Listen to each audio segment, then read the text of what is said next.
Luke 6. One Sabbath day, as Jesus was walking through some grain fields, his disciples broke off heads of grain, rubbed off the husks in their hands, and ate the grain. But some Pharisees said, "Why are you breaking the law by harvesting grain on the Sabbath?" Jesus replied, "Haven't you read in the scriptures what David did when he and his companions were hungry? He went into the house of God and broke the law by eating the sacred loaves of bread that only the priests can eat. He also gave some to his companions." And Jesus added, "The Son of Man is Lord, even over the Sabbath." On another Sabbath day, a man with a deformed right hand was in the synagogue while Jesus was teaching. The teachers of religious law and the Pharisees watched Jesus closely. If he healed the man's hand, they planned to accuse him of working on the Sabbath. But Jesus knew their thoughts. He said to the man with the deformed hand, "Come and stand in front of everyone." So the man came forward. Then Jesus said to his critics, "I have a question for you. Does the law permit good deeds on the Sabbath, or is it a day for doing evil? Is this a day to save life or to destroy it?" He looked around at them one by one and then said to the man, "Hold out your hand." So the man held out his hand, and it was restored.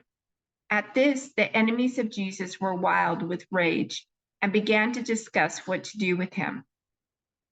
One day, soon afterward, Jesus went up on a mountain to pray, and he prayed to God all night.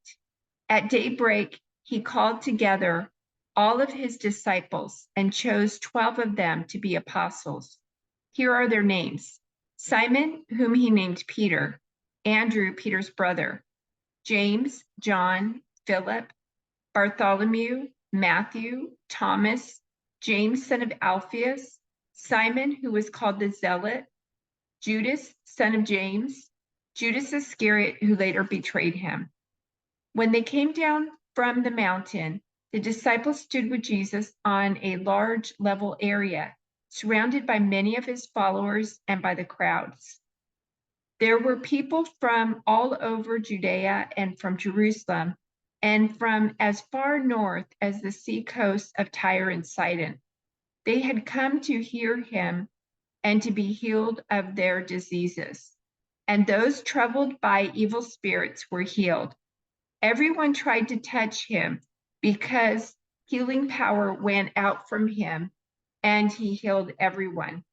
Then Jesus turned to his disciples and said, "God blesses you who are poor, for the kingdom of God is yours. God blesses you who are hungry now, for you will be satisfied. God blesses you who weep now, for in due time you will laugh. What blessings await you when people hate you and exclude you and mock you and curse you as evil because you follow the Son of Man.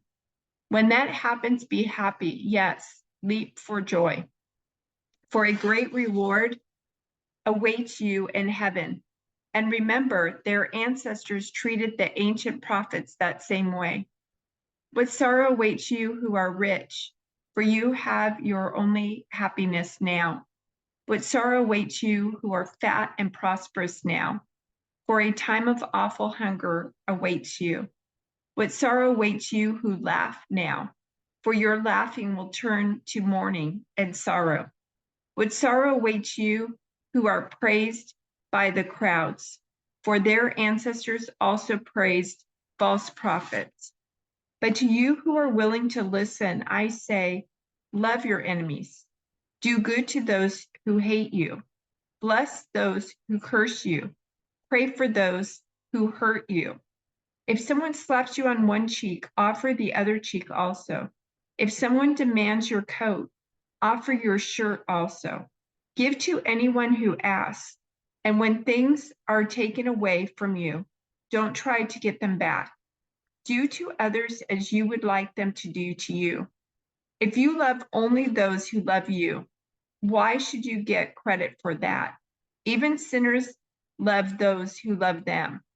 And if you do good only to those who do good to you, why should you get credit? Even sinners do that much. And if you lend money only to those who can repay you, why should you get credit? Even sinners will lend to other sinners for a full return. Love your enemies, do good to them, lend to them without expecting to be repaid. Then your reward from heaven will be very great, and you will truly be acting as children of the Most High. For he is kind to those who are unthankful and wicked. You must be compassionate, just as your Father is compassionate.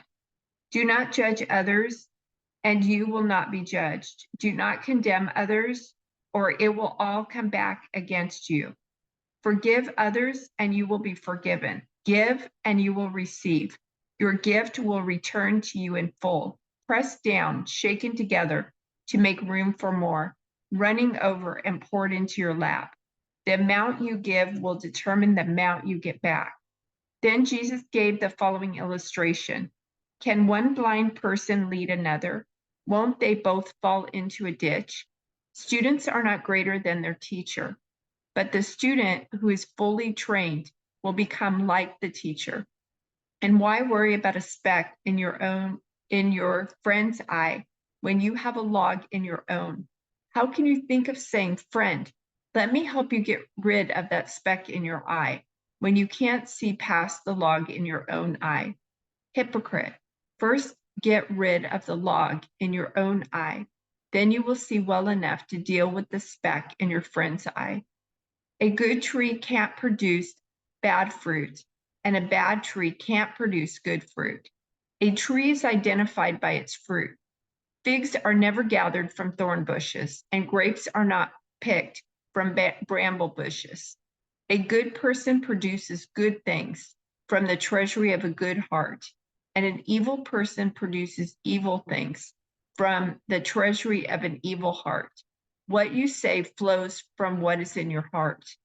So why do you keep calling me Lord, Lord, when you don't do what I say?